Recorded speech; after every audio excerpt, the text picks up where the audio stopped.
Ketemu lagi bersama saya Johan Production. Sebelum kita memulai video ini, jangan lupa klik tombol subscribe-nya, aktifkan loncengnya agar kalian menerima notifikasi dari video-video yang akan saya upload. Dan apabila kalian membutuhkan jasa fotografer dan videografer di wilayah Kota Medan ataupun di luar Kota Medan, kalian bisa menghubungi saya di nomor yang ada di bawah ini atau follow Instagram kami di @johanproduction. Kita akan memulai video ini. Di sini saya akan mereview kamera Panasonic HC-PP100.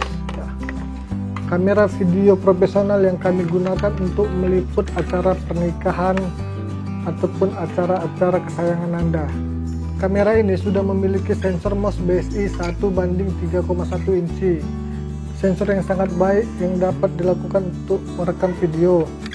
Kamera ini juga sudah memiliki pixel efektifnya 6,03 megapiksel dengan perbandingan video 16:9. Kamera ini memiliki LCD 3 inci yang sudah menggunakan touchscreen. Jadi kita sangat gampang mengoperasikannya dengan menyentuh layar ini. Kita bisa memilih menunya dengan cara menyentuh layarnya. Jadi kita tidak perlu repot-repot lagi. Kamera ini juga sudah dibekali dengan lightingnya sendiri. Jadi apabila kita lupa membawa lighting pada saat kita merekam video, kita bisa menggunakan lighting bawaan kamera ini dengan menekan tombol yang ada di samping sini. Kita bisa menggesernya, maka lightingnya akan hidup. Lighting ini sangat berguna kali apabila kita merekam suatu objek. Kamera ini juga memiliki 3 ring dengan fungsi yang berbeda-beda. Ada dia fungsi untuk fokus, untuk zoom, begitu juga untuk iris. Kita bisa menggunakan ini secara manual. Di samping ini terdapat beberapa tombol dengan fungsi yang berbeda-beda. Kebetulan tulisan pada kamera saya sudah hilang karena kamera ini sudah ada 3 tahun sama saya. Jadi kamera ini sudah tidak nampak lagi tulisannya. Di sini terdapat tombol untuk menu invalid. Di sini terdapat tombol untuk menu auto dan manual fokus. Di sini terdapat menu untuk tombol auto dan manual iris. Dan di sini terdapat tombol untuk mengaktifkan atau mematikan LCD. Apabila kita menekan tombol ini, LCD-nya akan mati, dan apabila LCD-nya mati, kita bisa melihat gambarnya dari viewfinder. Ini bisa saya contohkan seperti ini.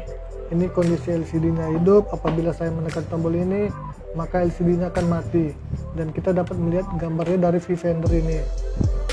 Dan apabila kita menekan lagi, nah LCD-nya akan kembali hidup lagi. Dan di sini terdapat tombol backlight on. Di sini tombolnya berfungsi untuk mengatur cahaya yang di belakang. Dan di sini terdapat tombol hybrid OIS-nya atau tombol stabilizer gambarnya. Jadi apabila kita mau merekam gambar, sebaiknya kita mengaktifkan stabilizernya agar gambarnya lebih stabil. Dan kamera ini sudah memiliki 2 slot memori SD card. Jadi kita bisa menggunakannya sekali 2, satu untuk merekam dan satu untuk membackup.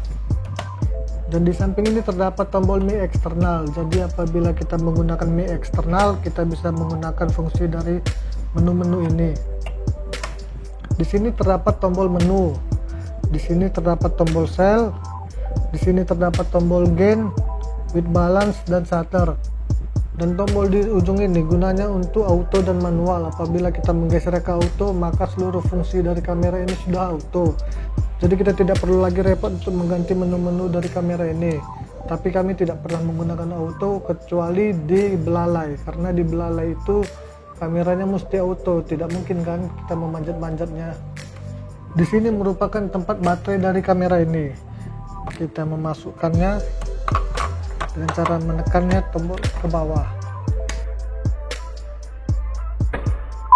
Dan di belakang ini terdapat 3 port, 2 untuk USB, 1 untuk HDMI.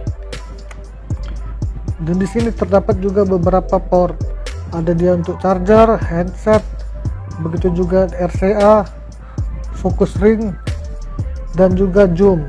Jadi apabila kita menggunakan belalai untuk kamera ini, kita bisa mengkonekkan kabelnya melalui lubang-lubang yang ada di sini. Dan yang paling penting dari kamera ini adalah tombol power dan tombol recordnya. Apabila kamera tidak memiliki tombol power, maka sebaiknya kamera itu dibuang saja, karena kameranya tidak dapat digunakan. Begitu juga di atas ini ada tombol untuk zoom. Kamera ini juga sudah dilengkapi dengan jack mic eksternalnya dengan menggunakan jack Canonnya. Dia ada dua port, di sini satu dan di sebelah sini satu, jadi kita dapat menggunakannya dua-dua. Seperti yang saya bilang di awal tadi, kamera ini sudah mampu merekam dengan kualitas HD. Kita dapat men-setting menunya dari tombol menu, sistem mode, record format. Nah, di sini kita dapat memilih frame mana yang akan kita gunakan dalam merekam suatu gambar. Dan biasanya saya menggunakan, kalau nggak PH dan juga PS. Nah, format kedua ini yang saya sering gunakan dalam merekam gambar.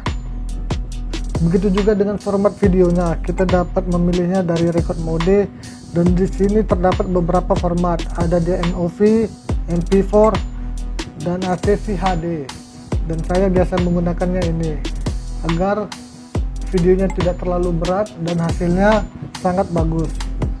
Begitu juga dengan tombol usernya, kita dapat mengatur tombol-tombol menunya dari menu user ini. Di sini terdapat menu SW setup. Di menu ini kita bisa mengatur iris ringnya, kita bisa menggunakan down atau up. Begitu juga dengan super gainnya, kita bisa menggunakan 33 atau 36 Dolby-nya. Begitu juga dengan limitnya. Limit gain ini kita bisa mengaturnya di 30 atau 27. Dan di sini terdapat menu hybrid OIS-nya atau menu stabilizer pada kamera ini. Kita bisa mengaktifkannya dari sini dan juga bisa mengaktifkannya dari tombol yang sudah saya jelaskan sebelumnya. Begitu juga dengan slow shutternya, saya mematikan slow shutternya agar gambarnya tidak slow motion atau gerak lambat. Dan di sini terdapat menu-menu bawaannya. Seperti biasa, menu-menu bawaan dari kameranya. Itu juga di sini ada menu record setup. Nah, di sini kita dapat memilih slot memori yang mau kita gunakan. Kita bisa memilihnya slot memori 1 atau slot memori 2 untuk video. Begitu juga untuk fotonya, kita bisa memilihnya slot memori 1 atau memori 2. Dan di bawahnya terdapat dua slot fungsi, yang fungsinya satu untuk merekam gambar, satu untuk membackup, atau dua-duanya merekam, atau kita bisa mematikannya dengan cara hanya menggunakan satu slot memori saja untuk merekam. TC preset. Nah, TC preset ini untuk mereset waktu rekaman yang kita sudah rekam. Nah, di sini terdapat angka yang sudah kita rekam, kita bisa meresetnya. Nah, jadi dia kembali lagi dari 0. Jadi kita mengetahui sudah berapa lama kita merekam video itu. Selanjutnya di sini ada menu audio setup. Nah, di sini kita dapat mengatur audio apabila kita menggunakan mic eksternal. Mic eksternalnya seperti yang saya jelaskan tadi, kita dapat mencoloknya di sini menggunakan jack Canon dan kita bisa men-settingnya dari sini. Kita bisa memilihnya secara manual, dua-dua, terus kemudian kita setting dari sini, dari tombol di sini.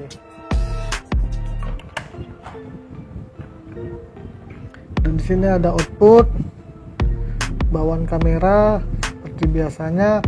Sini resolusi gambarnya. Resolusi gambar ini untuk live. Jadi apabila kita menggunakan live video dengan kabel HDMI, kita bisa menggunakan di menu 1080 ini. Nah, apabila kita menggunakan live video dengan kabel RCA, kita bisa menggunakannya dengan down converter ini.